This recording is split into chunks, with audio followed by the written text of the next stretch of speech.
tell the whole truth. Always tell the whole truth because half-truth is a lie. Tatandaan niyo palagi, ang kalahating totoo lang na sinabi mo is a lie. Kasinungalingan yun. Abraham moved to Gerar. Anong ginawa niya sa Gerar? He declared that Sarah was his sister. Sabi niya, she's my sister. Totoo ba na kapatid niya si Sarah? Yes. Pero half-truth yun. Sabi niya sa verse 12, ang totoo boy, kapatid ko siya. Sama. Half-truth, kapatid ba niya si Sarah? Yes. Pero hindi niya sinabi yung half-truth. Ano yung half-truth? At napangasawa ko siya.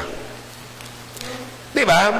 So ang pakilala niya, kapatid ko si Sarah, magkapatid kami, yun yung half-truth. Inilihim niya yung half-truth, asawa ko rin po siya. Diba? Kasi half-truth is a lie.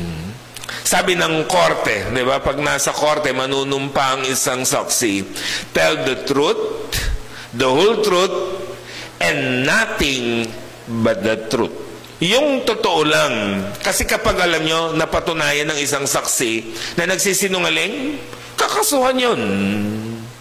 Diba? Kaya madalas, diba, sa hukuman, kapag tinatanong ang saksi o kaya yung nakakasuhan o sino pa mang nililitis, anong laging sinasabi ko minsan pag ayaw sumagot?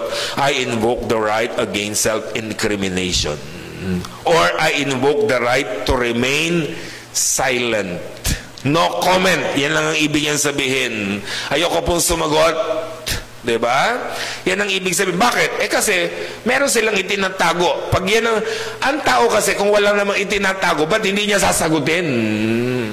Ngayon ayaw niyang sumagot kasi ayaw niyang sabihin yung totoo. Ganun lang naman yan. Kasi kung alam mo ang totoo, hawak mo yung totoo, sasabihin mo lang yung totoo, ba't ka matatakot? Diba? Kaya yung mga tao, mga takot na takot sa hukuman kasi magsisinungaling sila ron.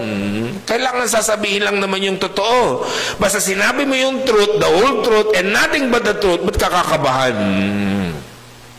Malalaman at malalaman naman yun. Hindi ka magiging guilty basta sasabihin mo yung totoo. Kaya mahalaga yun. Si Abraham, kaya nagaling sa kanyang hari at mapapahamak ang hari, dahil sa kanyang kasinungalingan. Kasi ang sinabi lang niya, yung half-truth. Alam nyo, guilty dyan lagi mga kabataan Yung pagsasabi ng half-truth, mapapaalam sa magulang, mag-ano lang po kami ng mga kaibigan ko, group study. Gabi na, hindi pa umuwi. Bakit? Kasi yung kalahati lang ang sinabi. Yes, nag-group study sila, pero hindi sinabing maggagala rin sila. Diba? Ganun lang naman yun. Half-truth lang ang sinabi. Magpapaalam sa magulang, magpa-practice sila sa kapilya, magpa-fellowship sila sa kapilya.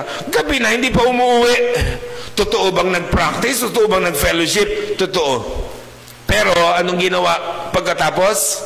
Gumala hanggang gabi. So yung half-truth lang yung sinabi. Kaya sila mapapagalitan, masesermonan, mag-grounded, hindi napapayagan sa susunod kasi nagsisinungaling. Bakit nagsisinungaling?